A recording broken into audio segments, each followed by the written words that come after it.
my name's Carissa Jones. I'm a culinary arts pre-apprenticeship teacher at El Centro Junior Senior High School, and today we're going to talk about the wonderful world of eggs.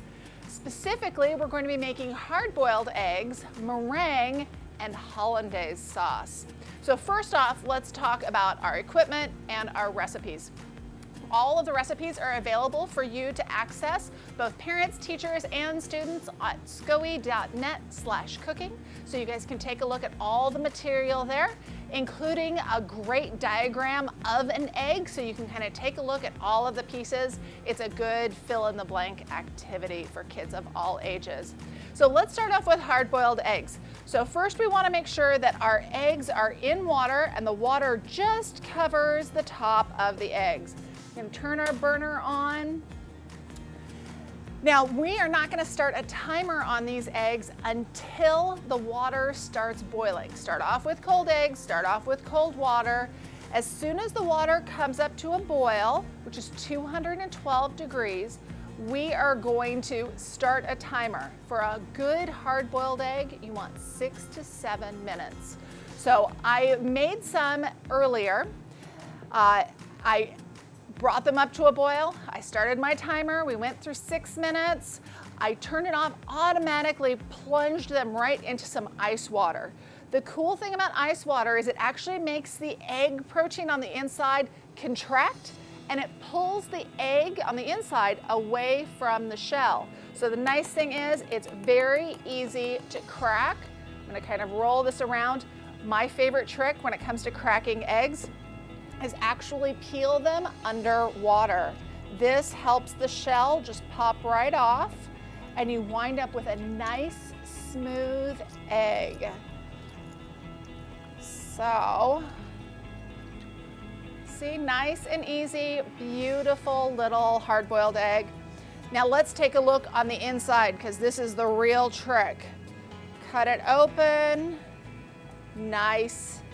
Perfect. I've got a second one here. Let's cut that one open. So here's the thing that we're particularly looking for. Nice dry yolk, not over dry where it looks crumbly, but see how there's no green ring around the outside. The green ring means you've overcooked your hard-boiled egg, so we don't want that.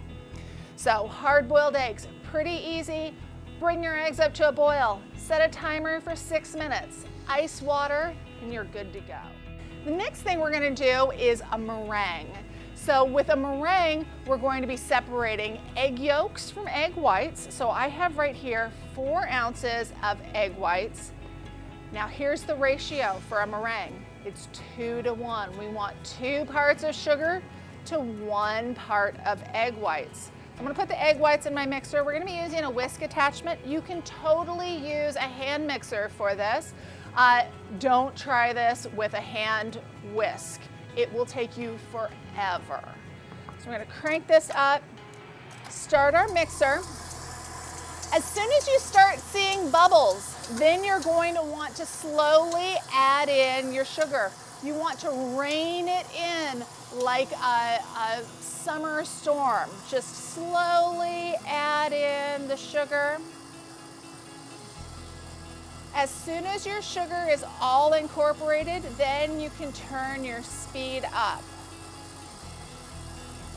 Okay, so all of my sugar's in, slowly added in. So I have a batch of meringue here that I made a little bit earlier.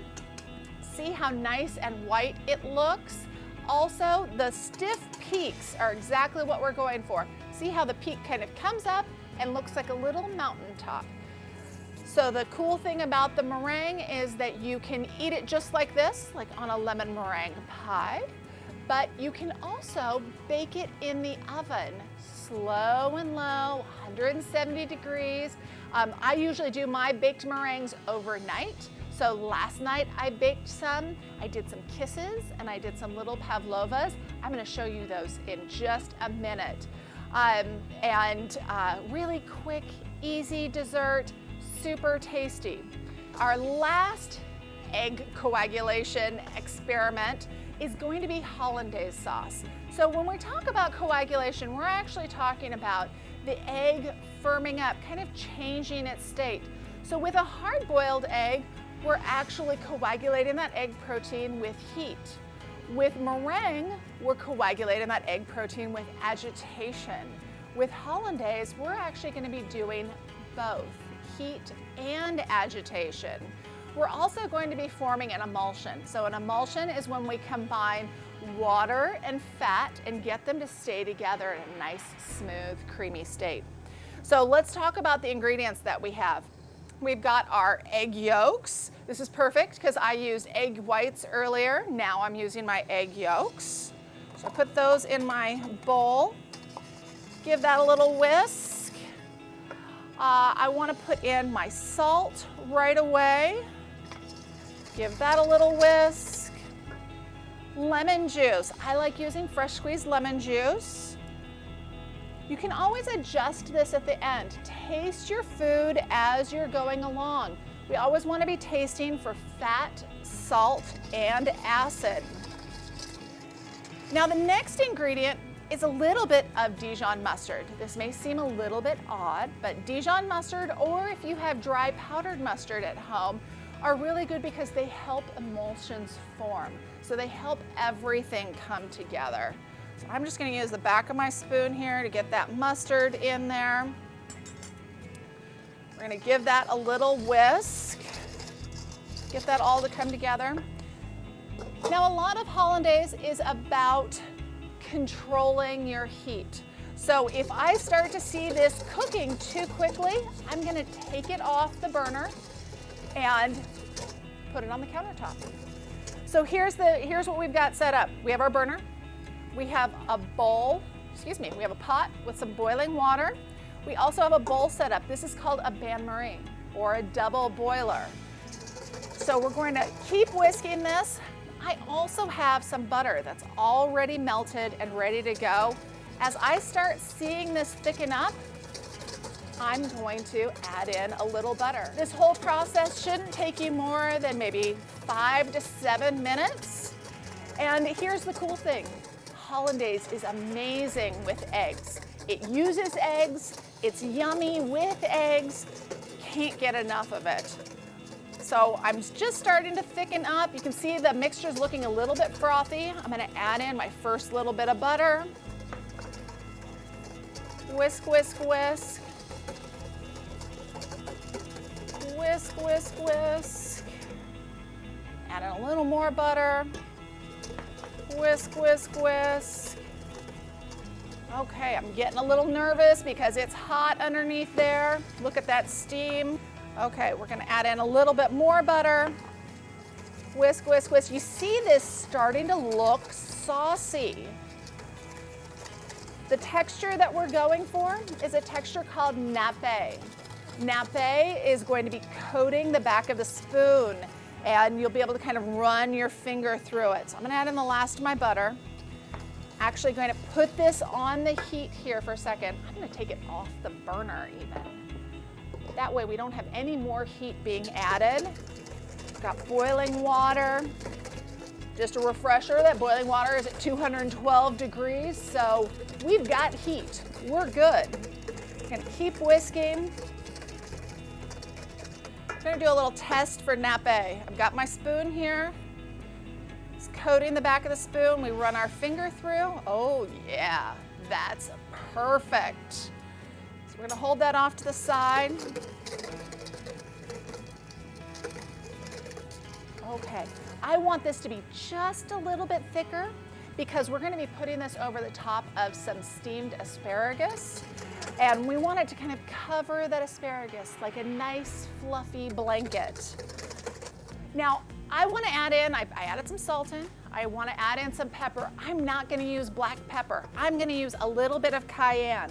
So now remember, we can always add more, we can't take away. So I'm going to add in a little bit of cayenne, just about half of what the recipe calls for. Give that a little whisk. And then I'm going to taste. Smooth, creamy, rich, has some nice acidity from that fresh lemon juice. And we are good to go. So So right over here, we have our crispy meringue kisses that I sandwiched together with a little bit of chocolate ganache. I have some pavlovas, just little lemon meringue cups that I put lemon curd in and some fresh berries. Up front, we have a little bit of a easy at-home vegetarian eggs Benedict with an English muffin, a poached egg, and some hollandaise. And then remember I was telling you about that lovely steamed asparagus. So we have our asparagus, and look at that sauce just right over the top, covering everything beautifully. Hollandaise and asparagus are a classic combination, and it is the tastiest of sciences. We've gone over 3 different products: hard-boiled eggs, meringue, and hollandaise sauce. I encourage you guys to try these food science experiments at home. They are tasty, they are fun, and you can have them for breakfast, lunch, or dinner. If you want any of the associated materials with this, including recipes and activities and egg diagrams, you can find those on scoe.net/cooking, and I look forward to seeing you again. Thank you.